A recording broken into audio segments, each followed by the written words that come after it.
In the early 1960s, Richard Alpert with Timothy Leary were working at Harvard, studying the therapeutic effects of psychedelics, particularly LSD, and also I believe some mushrooms too.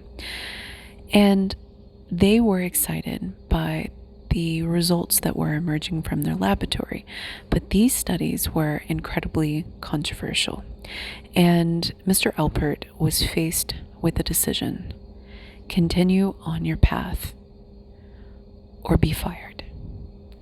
And he chose the path of loss and the path of no return.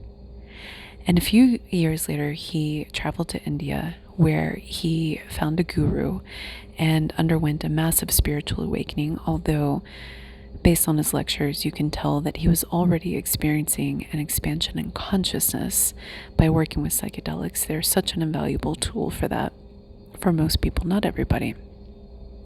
And he then later on became Baba Ramdas and became a world-renowned spiritual teacher and leader.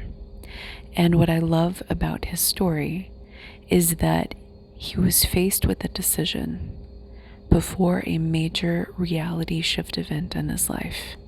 And it's unknown whether or not he was actually a reality shifter. But part of the reality shifting experience is that you have a life path shift.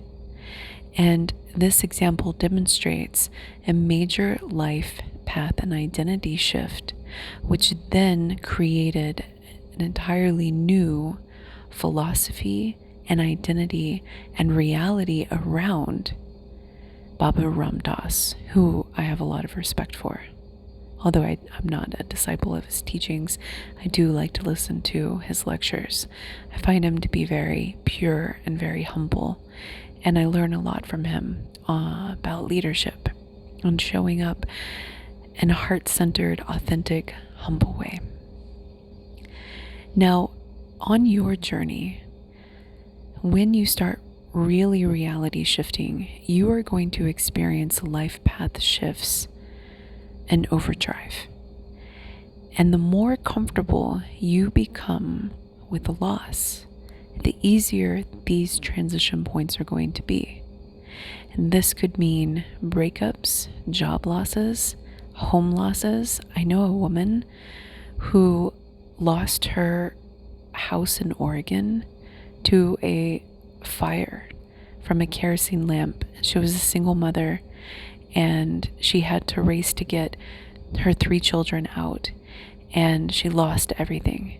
And it just so happened that she was being called to leave the country and to go and teach in another part of the world. And this was a very traumatic experience for her. I mean, a life or death situation. When she told me the story in person, I don't know, like 50 years later, she still was visibly shook. So your experience with loss will vary, and sometimes it will be traumatic because you will literally have a house fire, or you will have the rug pulled out from under you. And this is often the universe's way of sending you an alarm clock that says, okay, your manifestations are ready. Okay, it's time to go. And at first, it happens in little nudges, little doors that start to open and opportunities that start to come to you. And when you are actively reality shifting, then you are more likely to take notice of these, because you're going to be tuned in to the reality shift events. And I'm not talking about the micro shifting realities where you can maintain your everyday existence and then shift, and keep a continuity thread of your life going. That's what I'm doing now. I shift almost on a daily basis, little tiny micro shifts. Maybe not daily, maybe it's a couple times a week. And I am building this new life path, but I'm doing it while maintaining the continuity and existence and stabilization of my current life path. Whereas before, I was very free, unanchored, untethered and I was jumping around exploring. So this is more for those that are experiencing or will experience heavy disruptions. And I had a lot of disruptions to get here. I had to give up my entire life. I had to give up my belongings. I had to give up my identity and my existence. And I also had to give up literally everything. And over time, I became comfortable with the energy of loss as a way to redirect my path. So I ended up leaving the United States, going to Costa Rica for several years, and I haven't been back. Isn't that amazing? And that's why I really love Ramdas's story. He ended up coming back to the United States, but he had to give up everything. He had to give up his identity, his cushy job at Harvard. I mean, hello, who wouldn't love a job at Harvard if you're in academia, right? And he stayed true to his heart and his calling and walked away from prestige, walked away from everything that he built in order to embark on the ultimate hero's journey, which was finding his true self and expressing his true light in the world. And sometimes when we are in the moment of loss, when we are being fired or severed or being broken up with, or even breaking up with somebody, it's a tangibly heavy experience because we like to hold on to what is familiar and what is known. And sometimes when you are really embarking on a major life path shift, you can only go alone. And the version of your friends and your family who you know and you love, you have to say bon voyage, I'll see you on the other side. And when you connect with them on the other side, they too have underwent significant change in their journey. And the reunion of that encounter is that much more meaningful and powerful. I had to walk away from my family and have reconnected with some of my family, not everybody. And it's almost like I have different versions of them in my life. If I were to write down the type of family support and engagement that I wanted, that I've always wanted, I had to walk away. I even went no contact with some of my family members for a while, so we could purposefully work independently. And then when I've reconnected, it's like magic. It's like exactly what I was hoping and dreaming for has come to fruition. And that is the beauty of loss, is that it creates space for the memories and the echoes of the persons that you are disconnecting with. It allows for a transmutation. Now, this does not mean that everybody follows a path of transmutation, which is why it's critically important to ping the relationship, to ping the version of people. If you have been in separation, like reach out when you feel called and just like ping, get a temperature check, get a consciousness check, because the way people communicate, the way people respond to you, the energy of that encounter will be very illuminating. So for example, after I separated from the father of my child, a year later, he pinged me, and I did a little temperature test to see, okay, did he continue on his transformation journey? And if he had, it was not evident in our meeting. So I closed the door again, and this time for a lot longer, indefinitely, and perhaps for this entire life.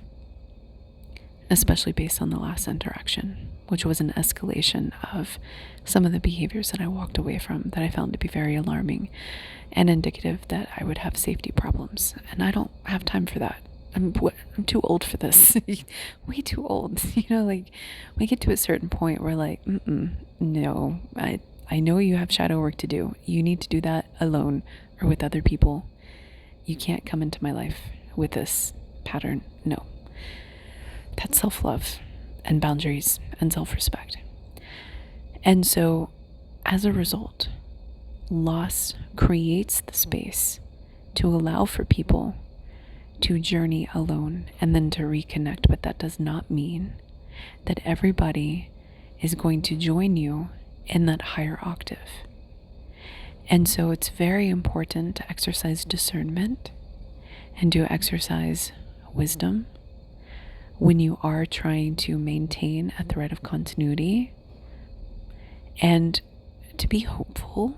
Like I always like to see the best in people, but I don't want to drag people through my life path. I personally believe it's better to let go and to reconnect and to let them surprise you in a good way. And if they don't surprise you in a good way, then keep the door closed for even longer, is my advice. The other beautiful thing about loss is that it allows for you to break down all of the old internal regimes and perspectives and outlooks that you've had about yourself and the world. It allows you to remove and excise anything that is hindering your growth, unapologetically sometimes. It allows for you to breathe. It allows for you to clear everything out and to start over. And there's beauty in that process, because when you are able to reboot, you are able to see yourself coming online in a new place. You're able to see yourself magnetizing certain people and not others. You're able to see your patterns and how you're responding and the ways that you are still unchanged. And this is very powerful, because when you reboot and you start a new life and you go somewhere else, there is a process. Change actually is a process. And the transmutation process is very difficult to just snap your fingers and have it alchemized into something different. There are reasons for that. I've covered them before. I won't cover them here. And so what happens is that you need a little bit of practice. You need a little bit of time, especially if you're in human form and still strapped to binary linear thinking. You need a little bit of time to almost get used to the new you. And you need to make mistakes. And there's something about shaking your entire life up and rebuilding it from scratch. And I know it's daunting. I know it is. The universe will help you. If you really need to, then the universe will make it inevitable. And it is your goal to shift your mindset about loss. And if you try to hold on to the past, if you try to stay the same person when the universe is trying to get you to level up or to get you to move through one phase to get to another phase, then that is when you will experience a lot of suffering, because the universe will be unrelenting with its loss and you will feel like in a hole. It's intense. I was working with a client where this was not a reality shifting client. It was a gifted and talented client that was going through a major breakup. And not only that, but door after door after door after door was closing in this person's life. And one little door was starting to open to LA. And my client was really excited about that door, but he was worried that if he went too soon, that he was going to mess it up. So we were working through, is it too soon? Is it not too soon? And how do we gauge these things? But he actually didn't recognize that all of the doors in his life were closing, systematically closing. And it was like every horrible thing that you could think of to happen was starting to happen to him, including losing his job, his car breaking down, the one source of income. He had somebody renting a room in his house. They just suddenly moved out on top of a breakup. And so we had, in one of our sessions, a conversation about this where I was able to ask him, how many doors in your life are open right now? One. Actually, two. But the other one didn't feel right for a variety of reasons. But I won't get into his personal story. So then I was like, well, how many doors are closing?